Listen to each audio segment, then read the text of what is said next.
Bem-vindos ao podcast Soberania, hoje com o João Anes, do Observatório de Segurança e Defesa da SEDES, sem o Francisco Rodrigues, que esteve nos 2 últimos episódios dedicados às políticas de segurança. Entramos numa nova ordem mundial, com uma profunda alteração geopolítica. A invasão da Ucrânia pela Rússia e a política externa do presidente dos Estados Unidos, Donald Trump, colocaram na Europa a urgência de recuperar anos de desinvestimento e reforçar o sistema europeu de defesa da NATO. Inevitavelmente, a defesa entrou na agenda política, também em Portugal, como se viu nos debates entre os candidatos cabeça de lista. Na semana passada, o Governo anunciou que em 2024 Portugal tinha superado a percentagem do PIB gasto em defesa para além do que estava previsto. Fechámos o ano com 1,58% do PIB, quando a previsão que consta do último relatório da NATO estimava 1,46%. De acordo com dados que eu consegui recolher do Ministério da Defesa, estes 1,58% do PIB em 2024 significaram um total de despesa de 4.481 milhões de euros, dos quais 3.069 milhões são dos serviços sob tutela direta do Ministério da Defesa, como as Forças Armadas. Deste valor, há 253 milhões para a GNR, quase 1 milhão para a Caixa Geral de Aposentações e mais 150 milhões para serviços e fundos autónomos, como o IASFA, e entidades públicas classificadas como o Alfeite. Ou seja, 31% desta despesa não é propriamente investimento direto nas Forças Armadas. Além disso, e voltando ao último relatório da NATO, do total do valor dos 4.481 milhões de euros, apenas 19,5% se trata de despesa em equipamento, já muito perto da meta de 20% da NATO, e mais do dobro do que era há 10 anos, em 2014. No entanto, só a Bélgica e a Bulgária gastam menos do que nós em equipamentos.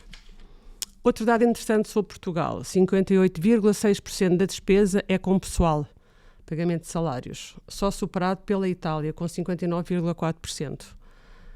17,9% é aplicado em operações e manutenção, e só 6 países da NATO gastam uma percentagem menor.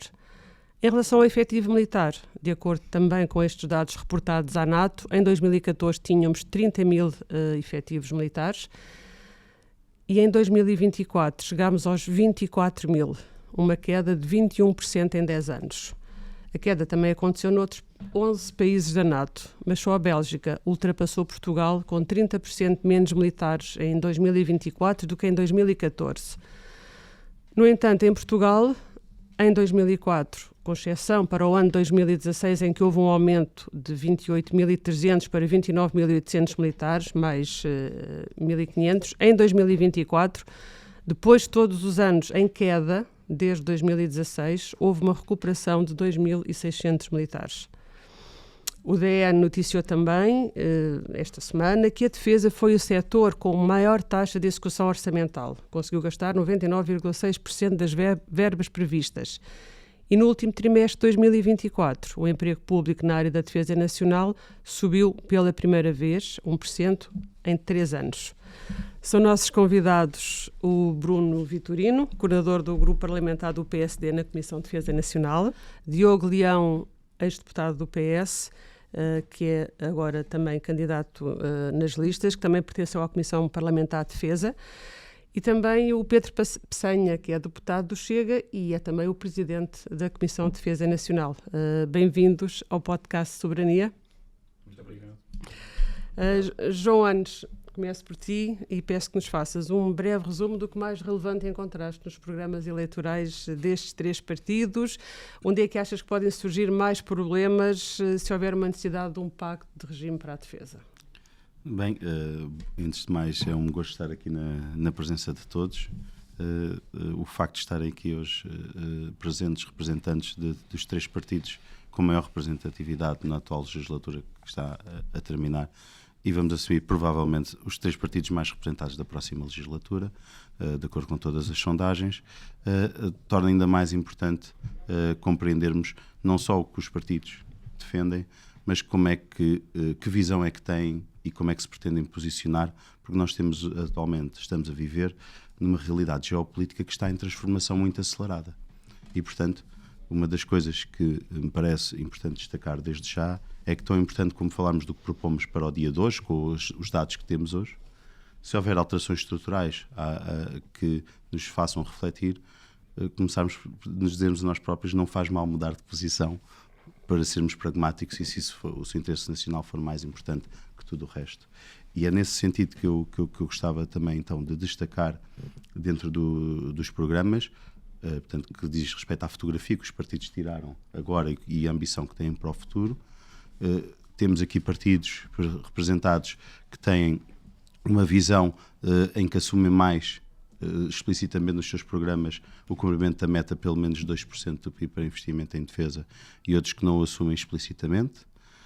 Portanto, desde logo, uma pergunta que eu gostava de fazer e gostava que fosse respondida é se em breve na Cimeira da NATO os compromissos de Portugal aumentarem para mais do que 2%, se os partidos mais representados na Assembleia da República estão dispostos a suportar as políticas que tenham que ser executadas para conseguirmos atingir essas metas num prazo muito mais curto do que aquilo que esperaríamos. Essa pergunta não era suposto estar mas de qualquer maneira, mas leva-me logo, claro. Peço desculpa, Valentina, não sabia que tinhas essa questão, mas acho que é absolutamente essencial para lançar para a mesa essa questão e depois relativamente a algo que também é muito importante, que é o investimento que é necessário ser feito, como é que ele vai ser feito, ou seja, quais é que são, nós identificámos nas propostas dos diferentes partidos algumas nuances, não modificámos grandes diferenças, os três partidos defendem maior investimento na defesa, na valorização das carreiras militares, mas existem nuances na forma como o pretendem fazer, mais investimento público ou privado, mais capacitação nacional, mais apoio a investimento direto estrangeiro em Portugal e, portanto, aqui eu diria que o mais importante seria que pudéssemos discutir onde é que estes partidos se aproximam e onde é que se distanciam no como é que chegamos lá e porquê, porque aqui os partidos terão mais responsabilidades ou na governação ou de escrutínio da governação na execução de um plano que vai constituir um dos principais compromissos geopolíticos de Portugal para os próximos anos e que tem como pedra de toque uma coisa chamada manutenção de Portugal no círculo de um clube que gira à volta de um artigo chamado artigo 5º do Tratado do Atlântico Norte. Bruno Vitorino, tenho uma pergunta que já coloquei também ao Ministro da Defesa. Porquê é que o Governo não antecipou ainda mais a meta dos 2%? Porquê só 2029? Porque, estando a Cimeira da NATO quase a acontecer, é provável que até essa meta seja ainda mais elevada. Porquê é que não foi possível fazer esta antecipação mais cedo? Muito obrigado pelo convite. Muito obrigado também pelo trabalho que fazem, ambos, nesta área da defesa nacional, porque eu acho que é muito importante também que alguns jornalistas, comentadores, agarrem efetivamente nesta área e saibam também explicar, saibam debater, ouçam os diferentes protagonistas e saibam depois também explicar de forma séria a quem lá fora muitas vezes está no seu dia-a-dia e não conhece e não aprofunda muito estas matérias, que são de facto de soberania, que são de facto muito importantes.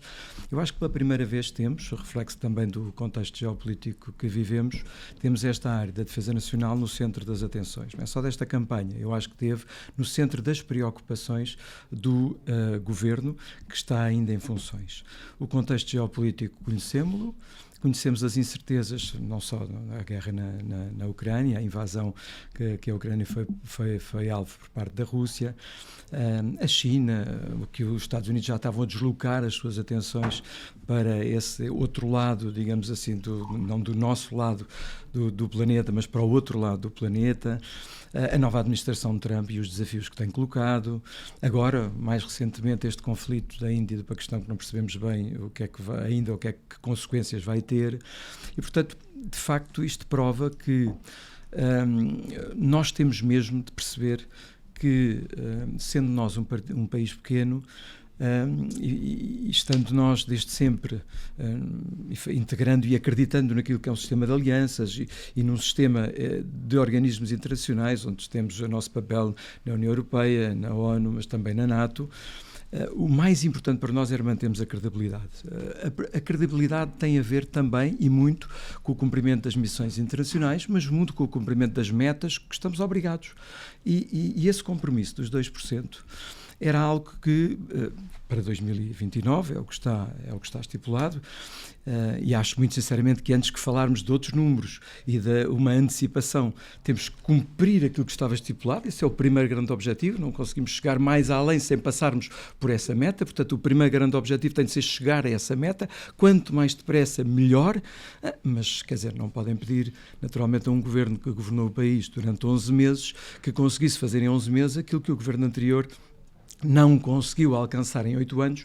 Antes, pelo contrário, foi nessa altura que nós vimos muitos destes indicadores a piorarem, ao nível de investimento, ao nível do número de efetivos das Forças Armadas. Essa redução de 30 mil para 24 mil efetivos foi feita no período de governação do anterior governo, do Partido Socialista. Portanto, não é o objetivo passar aqui as responsabilidades e as culpas, é falar de dados objetivos. Este é um dado objetivo. Foi isso que aconteceu. E, portanto, o que é que se conseguiu fazer neste ano ao nível do recrutamento, que eu acho que é tão importante valorizarmos os efetivos das Forças Armadas quando cumprirmos aquilo que é os objetivos do ponto de vista financeiro. Porque sem recursos humanos nós não conseguimos, naturalmente, fazer nada ao nível das Forças Armadas. E já invertemos esses números, já conseguimos, neste momento, no recrutamento, já há mais candidatos.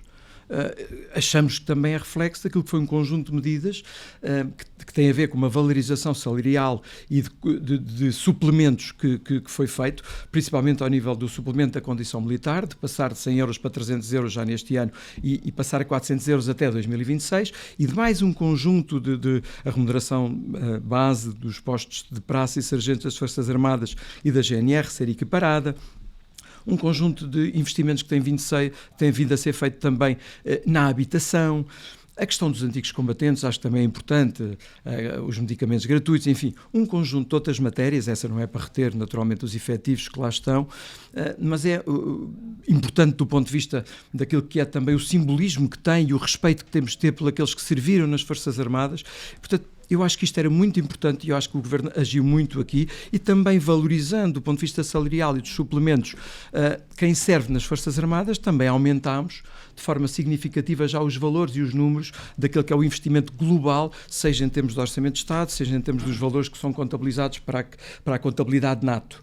E, portanto, acho que vamos no bom caminho, mas foi algo que foi interrompido com a queda do Governo, a dissolução da Assembleia da República, mas é algo que nós queremos continuar a valorizar. E acho que se continuarmos este caminho que também foi feito ao nível de equipamentos, acho que conseguimos atingir esses valores mais cedo do que os 2029, há esse objetivo. Já foi anunciado pelo Sr. Primeiro-Ministro que o objetivo é ser mais cedo. Não disse uma data, não avançou uma data. Eu acho que isto merece uma reflexão e se calhar um amplo consenso, pelo menos ao nível dos partidos, para depois podermos ter esse consenso ao nível da população. Eu acho que isso é importante, mas eu acho que íamos no bom caminho.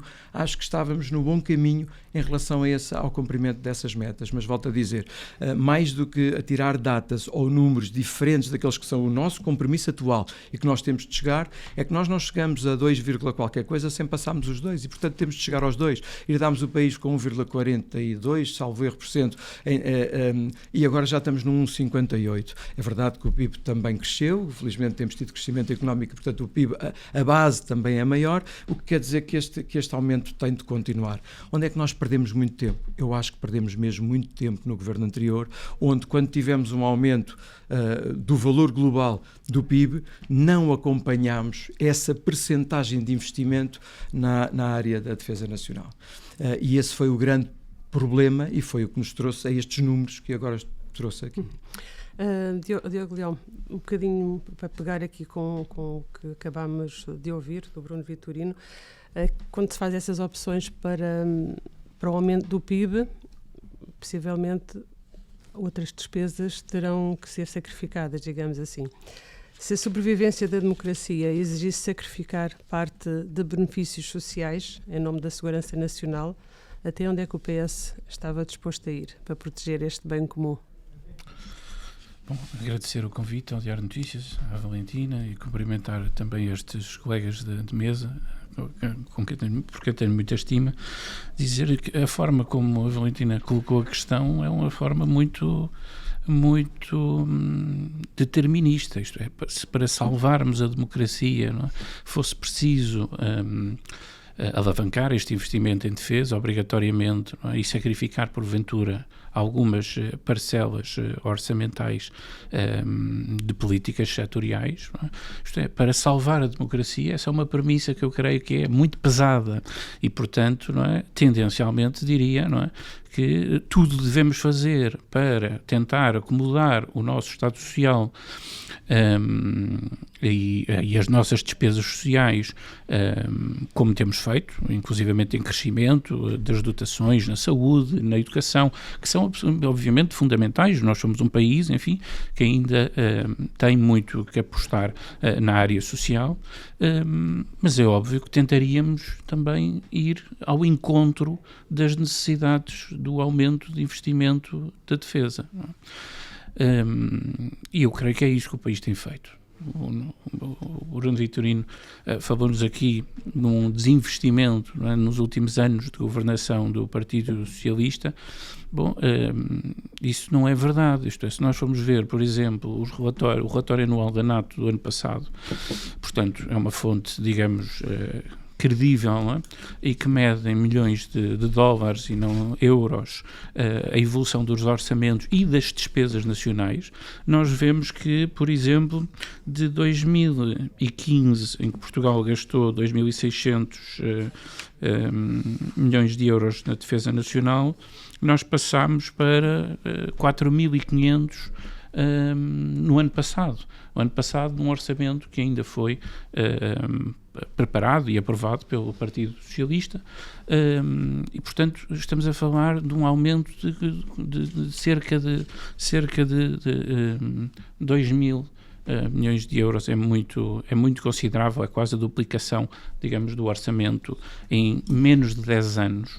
E, portanto, não podemos dizer que houve um desinvestimento, pelo contrário, há uma trajetória de investimento constante, trajetória essa que foi sempre, digamos, balizada dentro dos preceitos orçamentais, dos constrangimentos que todos nós conhecemos do ponto de vista, enfim, da nossa economia, da nossa despesa pública. Portanto, enfim, eu acho que devemos fazer um esforço para acompanhar naturalmente, e o Partido Socialista tem sido muito claro em relação a isso, e mesmo no nosso programa eleitoral nós vemos com bons olhos a antecipação que o PSD propôs. Ia perguntar, ver com bons olhos essa... Vemos, sim senhor, vemos com bons olhos. Primeiro, a antecipação que o Primeiro-Ministro Luís Montenegro já planeou, digamos assim. É preciso dizer também que é uma antecipação de um ano, não é? Era 2030 passar a 2029, não é? Poderíamos eventualmente perguntar, se estivéssemos num debate político, não é? Se seria isso falta de ambição ou não é? Mas eu creio que estas matérias... tem mais ambição em relação a isso. Mas eu creio que estas matérias devem ficar, não é, menos de fora, digamos, do jogo político das palavras, não é? E mais convergentes para aquilo que é o interesse nacional. E o interesse nacional aqui obriga justamente, como disse a Valentina ao início, como todos nós temos bem presente, não é? E o João também frisou, um consenso o mais alargado possível em relação a estas matérias. Mas, enfim, não é? Diga-se que o Partido Socialista e o PSD, penso que têm tido uma postura responsável desse ponto de vista, de dialogar nos momentos críticos, dos momentos importantes, não é? Ainda recentemente, não é? O secretário-geral do Partido Socialista se encontrou com o Primeiro-Ministro justamente para falar, enfim, e para situar um pouco as despesas, não é? A nível de orçamento de Estado e de public expenditure nos próximos anos, decorrentes, claro, dos compromissos internacionais e do nosso quadro de alianças. Só chega que estamos a falar da ambição, chega propõe que esta meta dos 2% seja antecipada para 2026, que é já para o ano. Boa tarde, Valentina. Mas nesta matéria conseguem também estar alinhados nos pontos essenciais com o PSD e com o PS. Boa tarde, Valentina. Agradeço, obviamente, o convite. É bom que haja interesse nestas matérias no que toca à defesa, porque obviamente, durante anos a defesa foi sempre posta de lado. Quero cumprimentar os meus colegas de painel. Bem, o Chega tem a vida facilitada porque o Chega, obviamente, pensa que houve um desinvestimento nas últimas décadas, não é só nos últimos governos. A defesa foi sempre deixada para trás, até que chegámos a um momento, com a guerra na Europa, em que de repente acordámos para a realidade. Não é desta legislatura, já é da legislatura anterior, que o Chega diz que, obviamente, temos que atingir os 2%.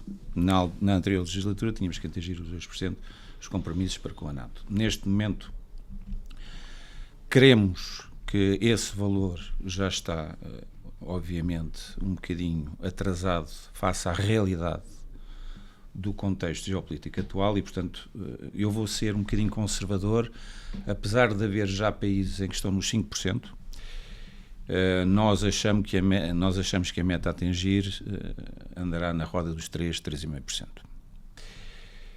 Quando chegarmos a 2029 com 2%, se é que chegamos a 2029 com 2%, vamos estar mais ou menos em metade daquilo que nós achamos que vai ser necessário. Mas há uma coisa muito importante que a Valentina tocou há bocado nos números, disse que andamos no 1,56 ou 57. 58. Mas nós temos que ser realistas, porque esse número não é um número real. Nós, em termos de Forças Armadas, e como disse bem, o que vai para as Forças Armadas anda na ordem de 1,2, 1,3. E, portanto, nós, é a nossa opinião, tem que haver aqui uns ajustes. Relativamente a estes números que estão em cima da mesa, nós sabemos que a GNR está dentro destes valores, conforme disse bem, os antigos combatentes, e, portanto, se nós queremos continuar a investir e manter nesta rúbrica toda essa gente que está incorporada nestes 2%, então temos, obviamente, que aumentar para os 3,5%, porque senão não vamos lá. Neste momento, houve duas fases, enfim, que foram fraturantes para a questão da defesa. A primeira, a guerra da Ucrânia, o início da guerra da Ucrânia, e agora a administração Trump. Eu estou convencido que a NATO não está, não sei se estou a entrar num tema que vai ser abordado mais adiante, mas eu sou da opinião que a NATO não está em risco. Portanto, os Estados Unidos sempre foi um parceiro da NATO, e não é pelo facto dos Estados Unidos de dizer agora que a Europa tem que começar a pensar em também investir na NATO mais do que aquilo que investia. E eu lembro-me estive em Bruxelas há pouco tempo numa cimeira da NATO, em que a um certo momento houve ali um despique entre a delegação americana e a delegação do Canadá. E os americanos disseram aquilo que é uma realidade. Quer dizer, quando nós investimos um determinado número e o país a seguir investe 1/3 do que aquilo que nós investimos, há uma preocupação e há um problema. Portanto, vocês vão ter que começar a olhar de uma forma diferente para o investimento que está a ser feito na Europa. E, portanto, eu acho que é lógico, e para os telespectadores que estão a seguir em casa, isto é como irem 32 jantar fora e depois é sempre aquele. Há sempre um que paga mais que os outros. Portanto, isso, obviamente, não está certo. Portanto, existem desafios, penso que vai existir, por parte da NATO, vai haver uma reestruturação, vai ter que haver uma nova articulação dentro desses países todos que compõem, e eu acho que Portugal, enfim, já é tempo de nós também começarmos a contribuir com números mais realistas do que aqueles que foram no passado. E é isso que temos, obviamente, falado, criticado, tem sido tema em sede de Comissão de Defesa, e é isto que nos leva aos dias de hoje. É esta a realidade. Muito interessante. Eu gostava de destacar aqui 2 ou 3 pontos para tentar fazer aqui um follow-up e também partilhar convosco.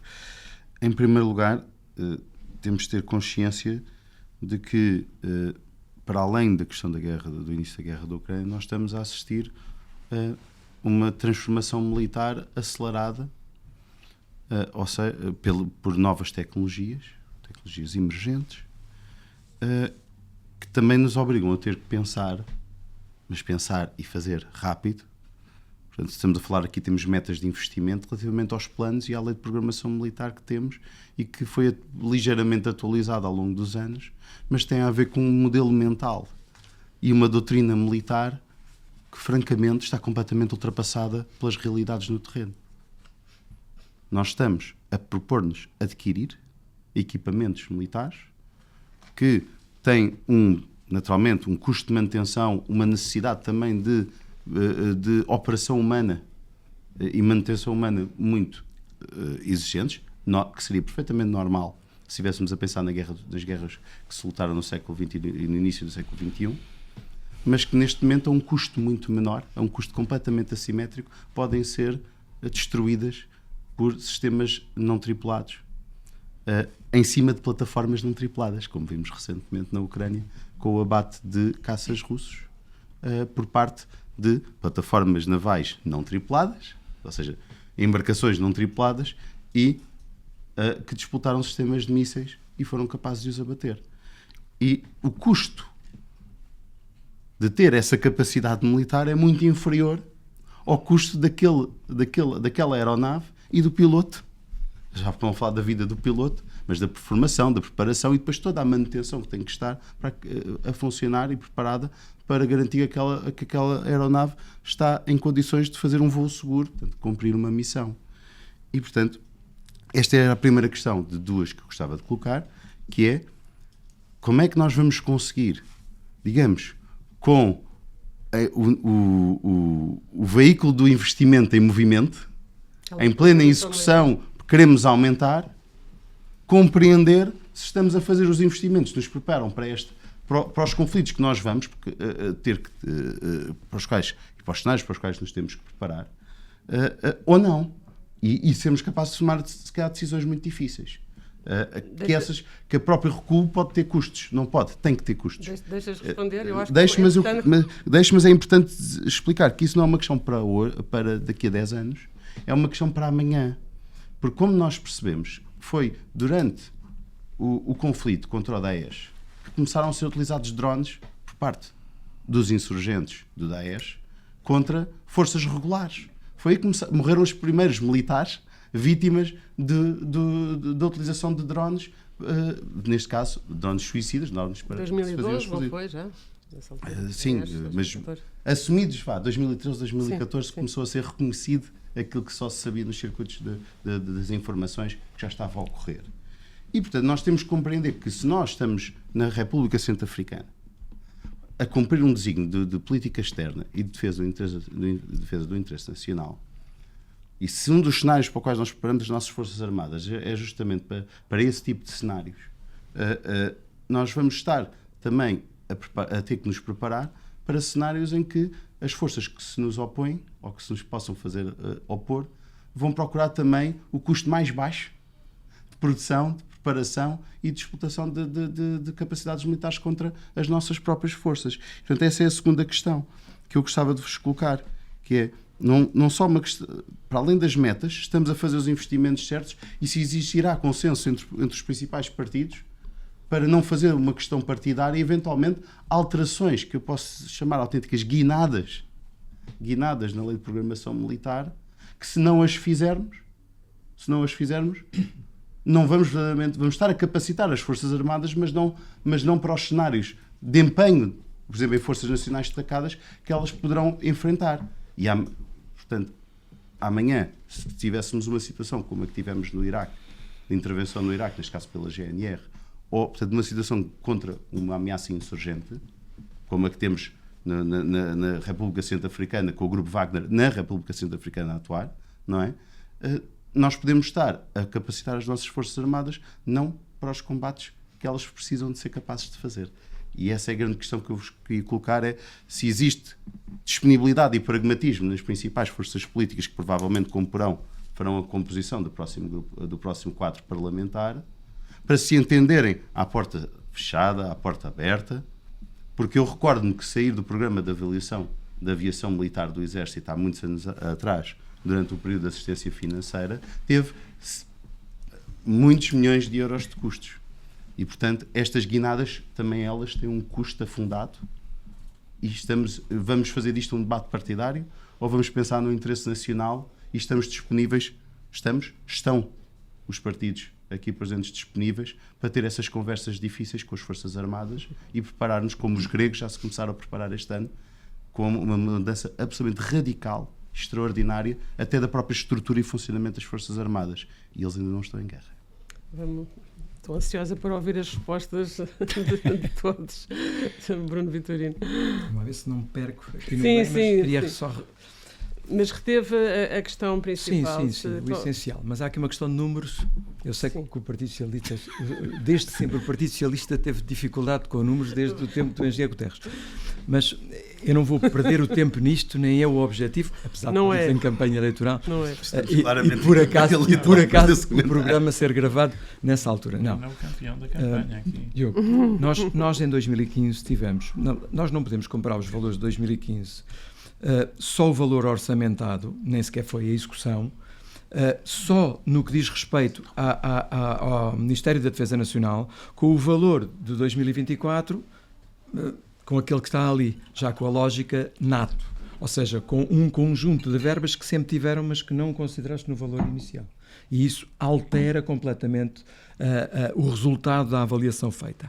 Nós, em 2015, tínhamos 2.300 milhões, grosso modo, orçamentado, e uma taxa de execução, estou a dizer, orçamento do Ministério da Defesa Nacional. E orçamentado não chegou aos 2.000 milhões, o que dava 1,3% do PIB.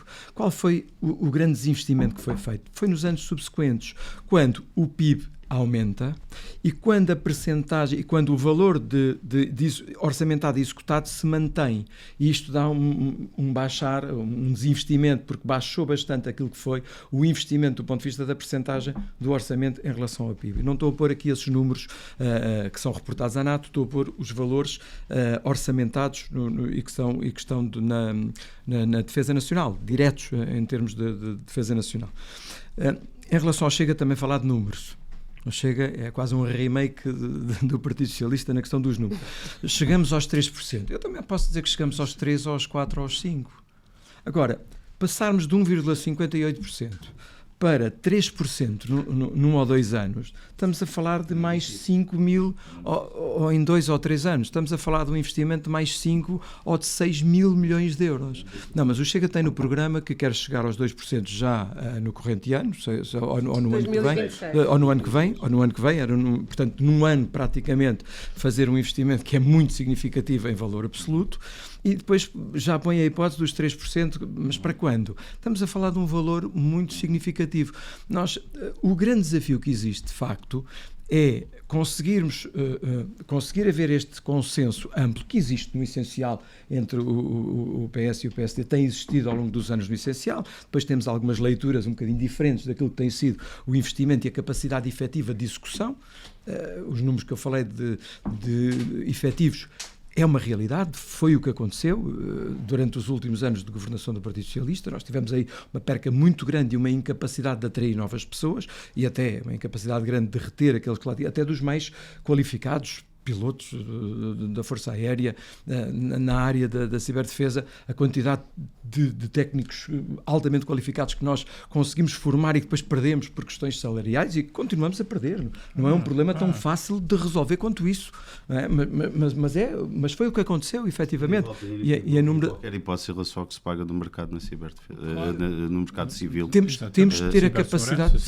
Sem terem políticas de retenção como a que têm para os pilotos. Temos de ter a capacidade, se calhar, de pensar, enquanto país, que áreas completamente diferentes, muito específicas, muito especializadas, têm de, se calhar, ter um tratamento aqui diferenciado. Eu não tenho aqui a solução mágica para isso, mas olhando para os números que nós temos perdido, por exemplo, de pilotos da Força Aérea, ou nesta área tão específica e tão importante e que temos de investir ainda mais do que aquilo que temos feito, como é a área da ciberdefesa, ou da cibersegurança em geral, nós temos que, se calhar, começar a tratar diferente o que é de facto diferente. Mas voltando então, portanto, só dizer que acho muito difícil esses objetivos do Chega a um curto prazo, mesmo com um amplo consenso nacional, porque aí sim era preciso mexer noutras áreas. Aí sim era preciso começar a cortar e muito noutras áreas. Nós não vamos lá para esses números, só com crescimento económico. E quando juntamos esse objetivo do Chega a um conjunto de outros objetivos do Chega noutras áreas que só fazem aumentar a despesa e com valores de sempre na ordem dos 1.000 milhões para cima, é muito complicado chegarmos lá. Em relação ao que o João aqui falou... A alteração do paradigma na lei de programação militar... Nós temos mesmo, enquanto sociedades ocidentais, de manter a vantagem tecnológica. Só quem investe números significativos em inovação, em desenvolvimento, em investigação, números significativos, investimento mesmo pesado a sério, tem sido os Estados Unidos. A Europa tem de mudar radicalmente porque tem mesmo que manter essa vantagem tecnológica sob pena, e a ver o que a China tem conseguido crescer em termos também tecnológicos, tem conseguido evoluir a esse nível, o que investe também já nessa área, e nós, a Europa, temos ficado para trás dos Estados Unidos, China, e como disse o João, e bem, agora, esses investimentos têm de ser feitos só através de uma reprogramação da lei de programação militar, da LPM? Se calhar não. Há investimentos que podem ser feitos fora da lei de programação militar. Nós tivemos investimentos avultados ao longo dos anos que foram feitos fora da LPM. Portanto, eu não sei se é através de uma revisão da lei, não sei se é através de investimentos diretos, mas há investimento convencional que continua a ter de ser feito. Há investimento. Nós temos um projeto nosso. Mas todo, tal como foi planeado. Dou o exemplo dos KC-390, que até é algo que mete a nossa indústria, portanto, indústria de defesa ao barulho, e ainda bem que falaram no investimento. Aqui estou no sítio certo para falarmos de investimentos em defesa, porque os investimentos na área da defesa não são só gastos, podem ser e devem ser reprodutivos. E nós, na questão da ZOGMA, na questão dos KC-390, para além daqueles que estamos a entregar às nossas Forças Armadas, à nossa Força Aérea, temos também a possibilidade de começar a vendê-los para fora. E criámos postos de trabalho. E criámos mais-valia que ficou também em Portugal, em Portugal. E, portanto, nós temos aqui... O que é que estamos a falar nos KC? Estamos a falar de um avião que pode ter duplo uso, que pode servir para repatriar compatriotas nossos num tipo de uma necessidade que existe, não é só num determinado país que seja afetado, que haja convulsões internas, pode servir para apoio logístico a um conjunto alargado de atividades que continua, do ponto de vista da guerra convencional, ele continua a estar em cima da mesa e, portanto, nós temos... Eu acho que esse investimento tem de ser feito e tem de ser feito para além do investimento. Nós temos previstos agora o investimento nos sistemas antiaéreos. Tem de ser feito, quer dizer, e mesmo o que é feito é pouco. Temos que conseguir chegar, porque já se percebeu, até por causa dessa evolução tecnológica, quando estamos a falar de investimento em termos de antiaéreos, estamos a falar para aquilo que é o convencional, mas para aquilo que são agora esse tipo de outras ameaças, porque quando falamos de drones, estamos a falar de nanodrones que podem ter o tamanho de uma mão, como estamos a falar de gigantes que podem dar não sei quantas voltas à Terra com autonomia para isso, e com sistemas de vigilância, com sistemas de armas, com equipamentos que são todos eles muito diferentes. Agora, de facto, o grande desafio e que se viu na guerra da Ucrânia, que começou antes, mas que se comprovou, é que nós conseguimos, se calhar, ter ameaças e conseguimos também, com um investimento muito, mas muito barato, não é? ter drones, se calhar adaptados de drones comerciais, que custavam ali meia dúzia de dólares, não é? Alguns meia dúzia já nem é de centenas de dólares, já não é de milhares de dólares, é de centenas de dólares, ter ameaça, nem que seja contra a infantaria, vimos naquelas imagens que todos nos lembramos de ver na guerra da Ucrânia, de drones quase comerciais, que o que leva é quase uma granada de mão. Mas eram comerciais, o que é que se faz? Um não chega lá porque conseguem bloquear o sinal ou conseguem abatê-lo. Pois, mas funciona numa lógica de enxame, portanto, de facto, as coisas estão a mudar. E um enxame é muito mais barato, quer dizer, um drone conseguir atingir...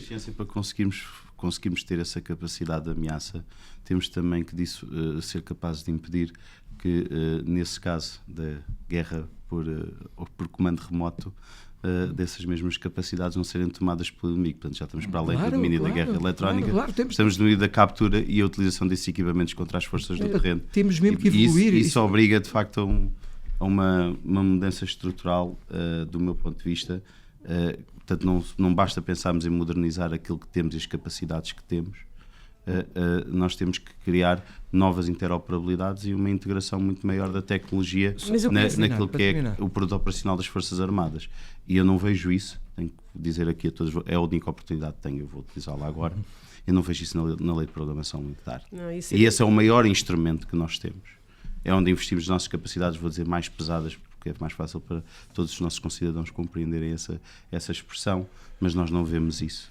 Quando muito, num único investimento vemos isso. Mas capacidades de guerra eletrónica, onde é que elas estão? Capacidade anti-drone, capacidade de mísseis anti-navio. Como é que nós vamos, e temos até na campanha eleitoral, nomeadamente nas regiões autónomas, muita conversa sobre defesa nacional, nos médias regionais, por exemplo, nomeadamente sobre a posição dos Açores, a posição geoestratégica dos Açores, e a importância que os Açores têm nos nossos compromissos e na nossa credibilidade no seio da NATO. E como é que nós vamos fazer isso sem termos capacidades anti-submarinas e anti-navio? Só uma nota mesmo muito rápida para terminar. Dizer que nós tivemos a oportunidade de visitar um exercício que a Marinha faz todos os anos desde há algum tempo esta parte, que é o REPMOS, se não estou em erro, onde se percebeu que já há muito trabalho de investigação com os nossos ramos das Forças Armadas, com as universidades, com centros de investigação nacionais e estrangeiros, muita cooperação a esse nível, e que já há alguma coisa que tem vindo a ser feita. Há uma empresa de referência já na questão dos drones, que é a TechEver, portanto é privada, mas tem vindo a fazer um investimento muito grande e já temos alguma capacidade instalada em Portugal para a produção efetivamente de uma parte, portanto, mas eu acho que o que disse não era em complemento ao que foi dito, porque eu concordo que esse tem de ser o caminho. E há disponibilidade do PSD para fazer essa conversa com os chefes das Forças Armadas? Mas os ramos já têm estado a investir bastante nestas áreas. Os chefes têm mais meios, os ramos têm o know-how para isso. Sensibilizados para isso, e existissem de facto mais meios, e não só. Mas depois é preciso vontade política para alterar decisões previamente e compromissos financeiros previamente assumidos. Verdade, e simplificar. Aí é que nós podemos divergir um bocadinho, porque eu acho que não é uma coisa em alternativa à outra, tem de ser em complementar, tem de se complementar, não, porque eu não estou a ver daquilo que está previsto o que é que nós podíamos abandonar agora a meio, até porque muitos dos compromissos já estão assumidos e já estão em margem, mesmo que algum equipamento não tenha ainda sido entregue, não é? Portanto, isso é mais complicado, mas há também legislação a rever, até para tornar todo, isso está previsto no programa da AD, e já estávamos a trabalhar nessa matéria, para rever a legislação existente, para a simplificar. Não pode ser tão pesada, tão complexa e às vezes até tão exposta àquilo que é a legislação, muitas vezes para a aquisição do que é o equipamento militar. Já falei muito tempo. Diogo Leão, agora gostava também de ouvir a sua opinião sobre este ponto de vista que o João aqui apresentou e como é que isso conseguem complementar essas decisões. Muito bem. Permitam-me só, enfim, não é, que possa aqui rebater alguns dos slogans, não é, dos soundbites aqui do Bruno, não é? Pronto. O Bruno falou dos números ao qual eu fiz referência em relação a despesas de defesa de 2015 até 2024. Bom, dizer simplesmente qual é a fonte, é o relatório anual do secretário-geral da NATO, e é claro que esses números não correspondem somente, digamos, ao orçamento do Ministério da Defesa, que o Bruno aqui nos falava, não é? Esses números incluem naturalmente as despesas com a Guarda Nacional Republicana e outras, mas que é, aliás, uma prática absolutamente comum entre variadíssimos países NATO. Mesmo agora, não é? E mais de encontro também às questões do João, não esta especificamente sobre LPM, onde gostava, como é óbvio, também de ir, mas em relação às questões mais prementes que se colocam do ponto de vista internacional, isto é, portanto, do compromisso NATO e da Cimeira, não é? Enfim, o aumento para seja 3%, 3,5%, 5%, como fala o presidente norte-americano, enfim, eu poderia também comentar um pouco estas metas. Eu acho que são metas todas elas muito cegas, não é? Estas metas através simplesmente da percentagem do PIB E haveria outras formas de nós chegarmos, não é, a um investimento maior, que, claro, corresponderia sempre proporcionalmente a um aumento na percentagem do PIB, mas que tivesse outro tipo de componentes concretas. Mas neste debate que se faz, não é, sobre o aumento da despesa NATO, não é, da defesa para a NATO, nós temos visto propostas como, por exemplo, do Secretário-Geral Mark Rutte, não é, incluir agora as despesas com proteção civil, por exemplo. Temos visto outros países que têm falado de incluir despesas de combate às alterações climáticas, por exemplo, não é? Enfim, isso é um debate ongoing, um debate que está a ser feito, não é? e prosseguido. Portanto, isto só para, não é, no fundo, não é, não escandalizar por a Guarda Nacional Republicana, que é uma força militar e que tem tutela, não é, também partilhada pelo Ministério da Defesa, constar, obviamente, dos nossos. Mas qual é o contributo da GNR para o Sistema de Defesa Nacional? Não, o contributo da Guarda Nacional Republicana, enfim, é poder ser, eventualmente, é uma força de manutenção da ordem pública. Eventualmente, mas já fez, não é? Já fez missões no exterior, ainda hoje faz várias missões no exterior, não é? Pronto, de apoio, digamos, são maioritariamente de manutenção da ordem pública, de treino, etc, mas que são um componente, não vamos aqui também, não é? São complementar, enfim, à defesa nacional. De acordo com isso, que a GNR se mantenha dentro deste quadro, mas também gostaria que não entrássemos em derivas como outros países, e é verdade o que o Diogo disse, têm feito já põem as alterações climáticas e no final do dia, é com o produto operacional original das Forças Armadas que se ganha a credibilidade, o instrumento de política externa e, sobretudo, a capacidade de participar na dissuasão coletiva, que é o único objetivo que faz sentido para qualquer cidadão contribuir para um investimento na defesa. Bom, Já terminou? Não terminou ainda, então calma. Ainda falta, também achava que... Eu também não queria que terminasse. Nem sequer fui às perguntas. É verdade, eu nem queria que terminasse. O João está sempre a interromper, não dizes mais nada, se faz favor agora, até eu te perguntar. Não, mas só para dizer, não é, em relação a esta questão, eu estou perfeitamente de acordo. Por exemplo, essa proposta, não é, que tem sido enfim, explorada, digamos assim, pelo Secretário-Geral Mark Rutte, de incluir os gastos em proteção civil, não é? Se nós, não é, se nós passássemos a incluir aquilo que gastamos com proteção civil anualmente na defesa nacional, nós chegávamos à meta dos 2%. Chegávamos sensivelmente, menos décima, mais décima, chegávamos agora à meta dos 2%. Portanto, não é? Temos é que perguntar se estas coisas são artificialidades, não é? Para aumentar, como o João dizia, o João focava justamente no produto operacional, não é? É evidente, não é? Enfim, que, não é? O nosso investimento em proteção civil nem todo, não é? Vai de encontro às grandes preocupações da defesa nacional, não é? Mas a verdade é que temos que estar disponíveis para discutir não é? E certamente Portugal, não é, está a ter essas discussões e depois terá, não é, na Cimeira da Haia também, sobre, não é, enfim, o que contar e o que não contar para poder eventualmente aumentar a participação e os gastos em defesa consoante os compromissos que venham a ser assumidos. Sobre a lei de programação militar, a pergunta que o João colocava, o Partido Socialista aqui tem uma proposta clara, vem no programa eleitoral, que é justamente antecipar a revisão da lei de programação militar. É uma antecipação, digamos, que também enfim, a lei de programação militar iria ser revista em 2026, o objetivo era passar a ser revista em 2025, portanto, não é, digamos, uma proposta revolucionária, não é? E eu sei que o João falava, não é, de algumas enfermidades da lei de programação militar, tendo em conta que é uma lei a 12 anos, com 4 quadriénios, portanto, não é, a programação que é feita pode estar relativamente desatualizada ou vai-se desatualizando ao longo do tempo e com a rapidez com que, não é, pronto, todas estas ameaças, enfim, surgem e prosseguem.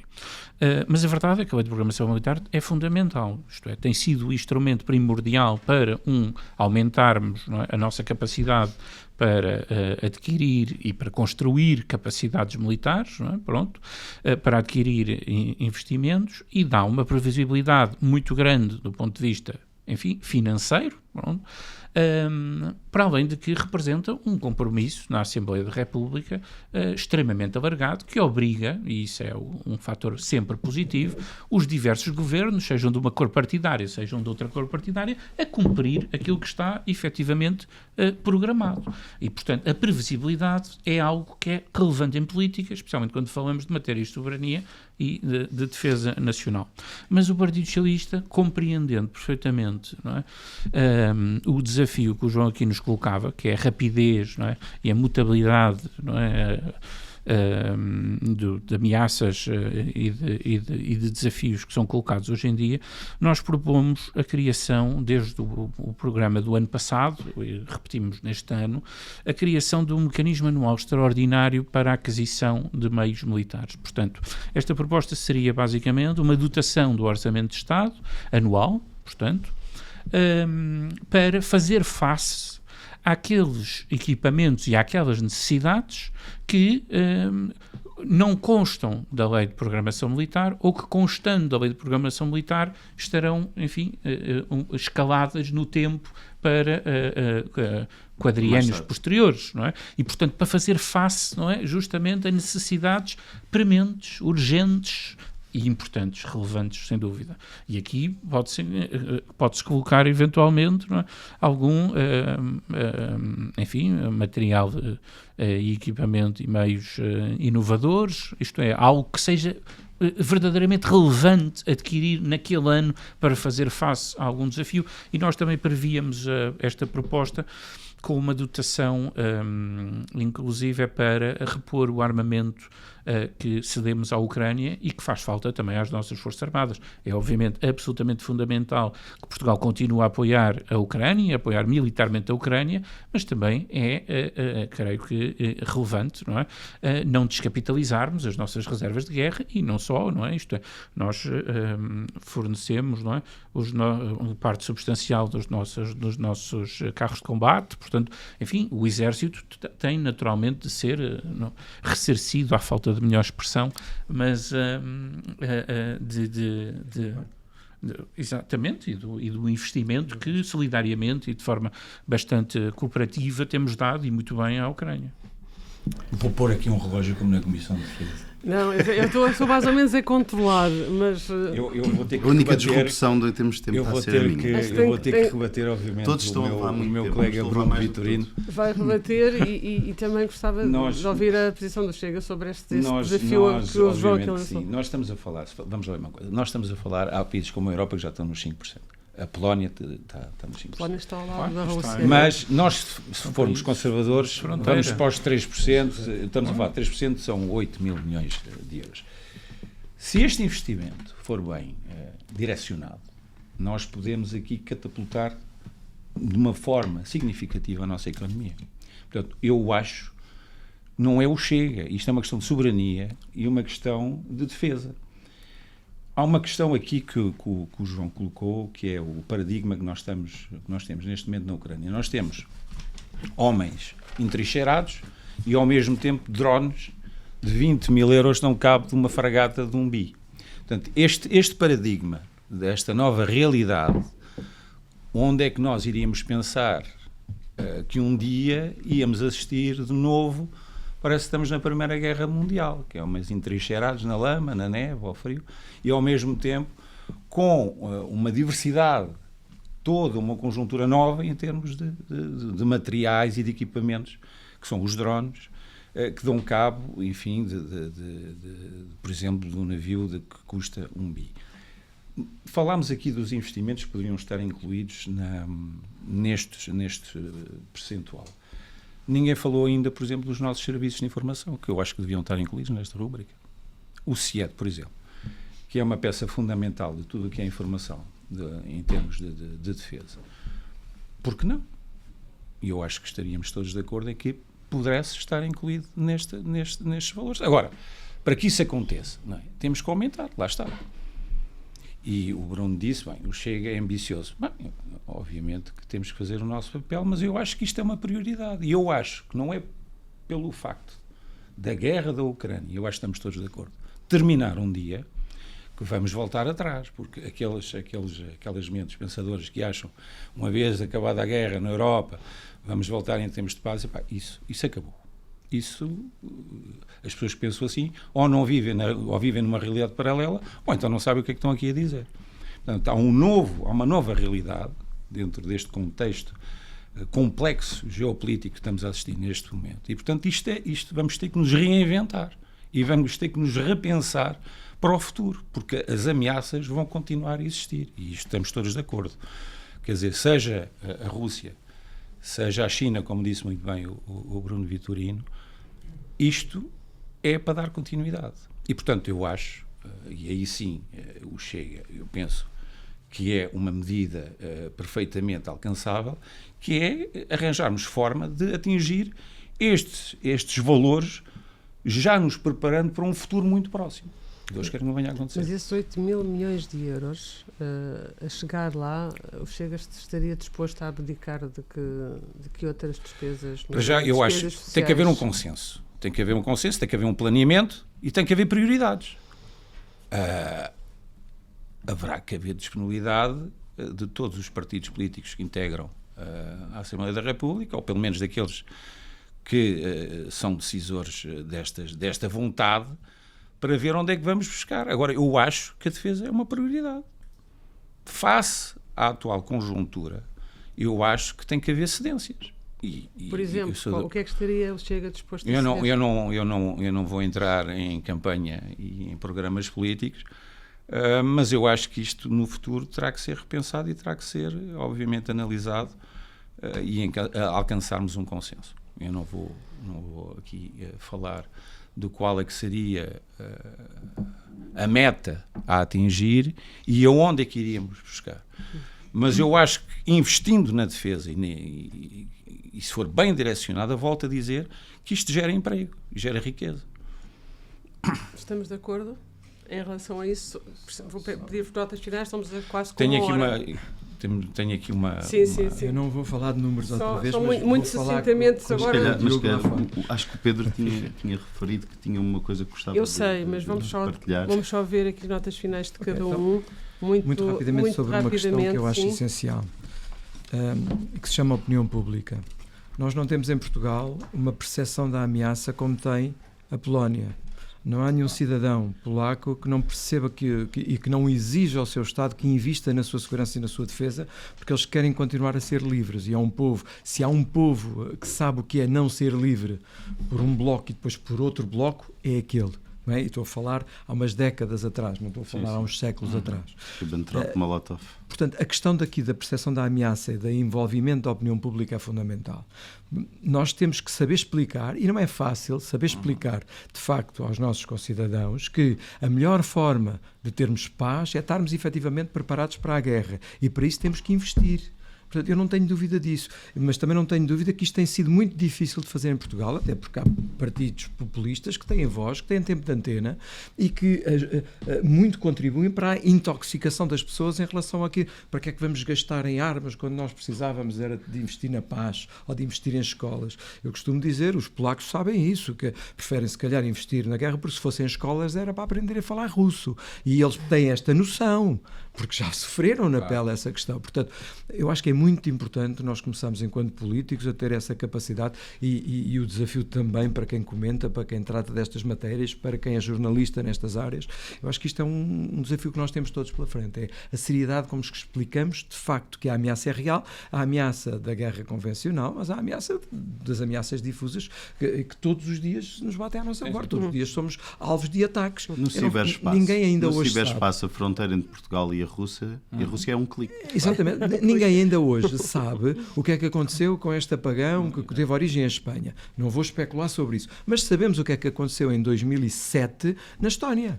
Aí toda a gente sabe o que é que aconteceu. Sim. E o país parou, e parou durante uma semana, e foi bem pior do que tivemos aqui durante umas horas. Sim, embora sim, nós já tivemos um caso...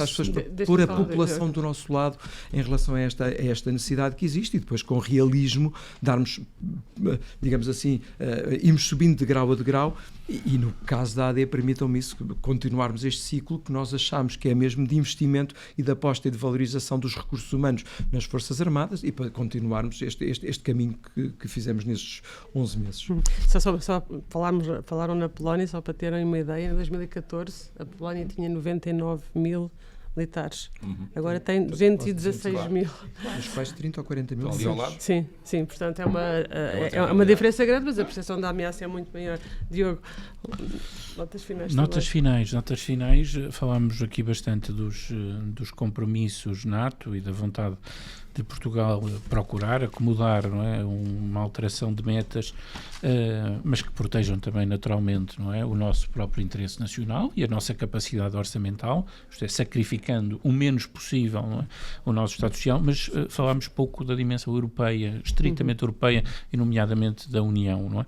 E eu gostava, como notas finais, justamente de fazer aqui o elogio da União Europeia, a aposta que na última década tem sido construir uma União Europeia de defesa, não é? Sabemos bem que os castelos não se constroem, não é, de um dia para a noite, pronto, mas a verdade é que o investimento tem sido feito, e que neste momento, inclusivamente, nós temos contado, também por causa das questões de NATO, com uma receptividade da União Europeia e com um conjunto de instrumentos que vão facilitar que o investimento na defesa europeia possa ser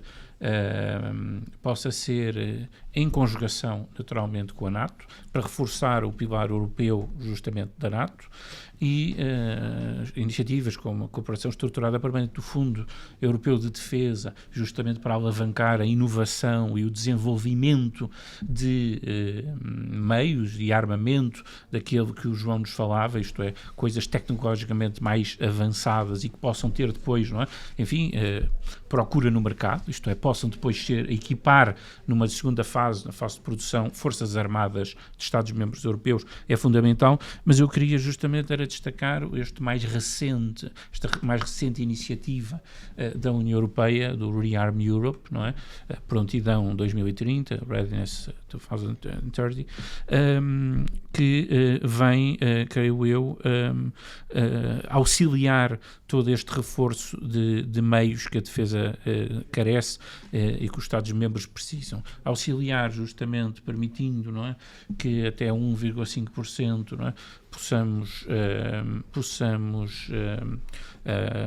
não contabilizar para o déficit, para os procedimentos de déficit da União Europeia, para os procedimentos orçamentais, e coisa que Portugal já aderiu, aliás, com o acordo do Partido Socialista, uma reunião, não é, entre o Primeiro-Ministro Luís Montenegro e o líder do Partido Socialista, Pedro Nuno Santos, mas muito especialmente com um programa que é o programa SAFE, Security Action for Europe, e esse programa parece-me extremamente interessante, e Portugal tem aí uma oportunidade muito grande.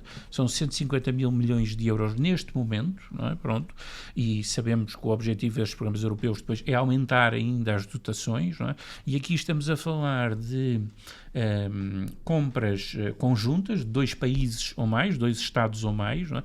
Que se candidatam para a aquisição de material militar, e todo o material militar. Aqui não temos restrições, enfim, tudo o que seja material bélico clássico, não é? Artilharia, aeronaves, carros de combate, por aí fora, e também, não é, a tecnologia, digamos, mais disruptiva, tecnologia mais de ponta, portanto, nada fica de fora.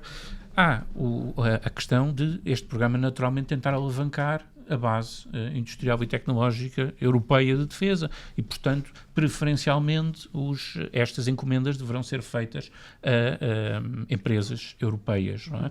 Com sede na União Europeia ou na Ucrânia, inclusivamente, aproveitando as inovações que os ucranianos nos têm também mostrado dentro desta guerra injusta que andam a travar com sucesso. Não é? E é um programa interessante, é um programa de empréstimos, no fundo, não é? 45 anos, não é? Com um período de carência de 10 anos, portanto, é, creio eu, uma oportunidade bastante relevante e que Portugal não deve desaproveitar. Notas finais. Acordar de Europa. Eu gostaria de recomendar 2 livros, se me permitir, já que estamos a falar de defesa. Claro que sim, claro que sim. O primeiro é Afeganistão, testemunhos de 16 anos da presença das nossas forças nacionais destacadas, que têm feito um papel exemplar e que são reconhecidos internacionalmente, 2005 a 2021, portanto recomendo este livro. E o segundo, O Trunfo é Espadas, uma coleção do Museu de Marinha, está à venda no Museu de Marinha. Dou cumprimento e agradeço o nosso colega Diogo Leão por esta obra fantástica que eu recomendo, e obviamente, sendo oficial de Marinha, tinha que trazer, obviamente, este livro aqui a esta emissão, e portanto queria deixar isto em final de nota neste programa, que agradeço mais uma vez pela iniciativa. Foi um gosto, e vindo de um ex-oficial fuzileiro da Marinha, ainda tem mais peso. Sabia que tinha feito este livro. É verdade, Trunfo é Espadas, fantástico. Eu não conhecia, já estou impressionado, e portanto, se ninguém mais quiser, eu fico lá. Eu essas obras não posso deixar. Senão também facilmente me aparece um exemplar. João, fazes então o teu eu gostava de fazer final. notas finais. Resumidas, por favor. Em formato resumido, porque não foi resumido o resto das minhas intervenções. Agradeço a vossa paciência. Eu gostava de destacar que algumas novidades pelo menos para os nossos concidadãos que nos ouvem, que os partidos aqui trouxeram. No caso da AD, a importância da Europa e Portugal também participar na manutenção da vantagem tecnológica. Eu acrescentava só uma vírgula: a aquisição de vantagem tecnológica em algumas áreas onde não temos, mas também temos algumas vantagens tecnológicas noutras áreas que são aplicáveis à área da defesa nacional, e portanto isso dá uma dimensão de visão estratégica que eu acho muito interessante, e espero que a AD contribua para a concretização dessa visão estratégica, seja em que funções for na próxima legislatura. O Partido Socialista achei super interessante, também várias partilhas que foram feitas, a proposta deste mecanismo anual de extraordinário de aquisição de capacidades ou de reposição de capacidades.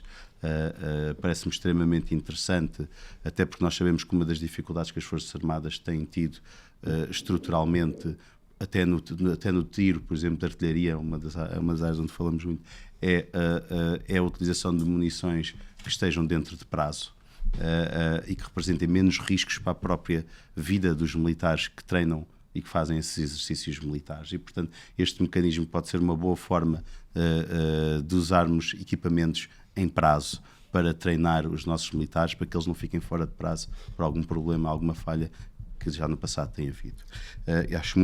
Achei muito interessante a proposta deste mecanismo. Relativamente ao Partido Chega, também identifiquei e achei muito interessante a disponibilidade para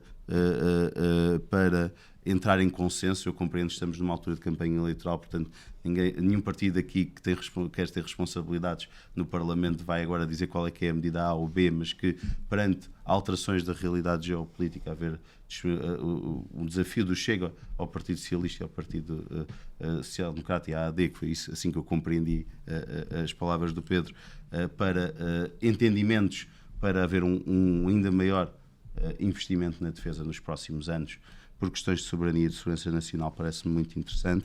E no final do dia e de todo este debate, sobretudo as três palavras que para mim foram chave de cada um. A primeira palavra, credibilidade, que o Bruno Vitorino partilhou connosco.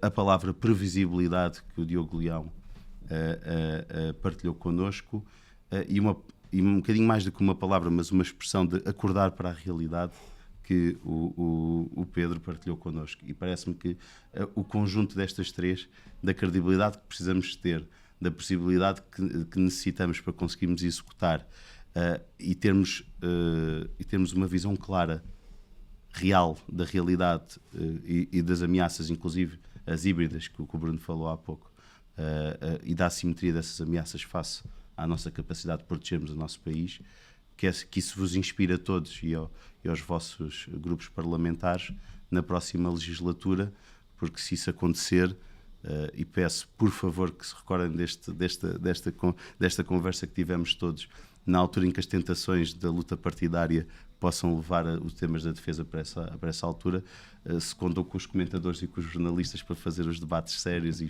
estudarem bem os temas. Eu acho que pelo menos aqui tentamos fazer esse esforço, mas então permitam-nos devolver o desafio. Contamos também convosco para ajudarem os vossos partidos políticos a não cederem a essas tentações, porque em matéria de defesa nacional, neste momento, joga-se toda a nossa soberania e a nossa liberdade está à distância de um clique, não está à distância de um obus nem de um drone. E essa, neste momento, está em jogo. Muito obrigado. Foi mais um podcast de soberania e falámos muito de soberania. Foi um debate muito rico, creio eu, e interessante. Obrigada, Bruno Vitorino, Diogo Leão, Pedro Peçanha, João Anos. Foi um gosto estar com vocês quatro. Obrigada também, Inês Pedrosa, a nossa editora de vídeo e multimédia, e até para a semana.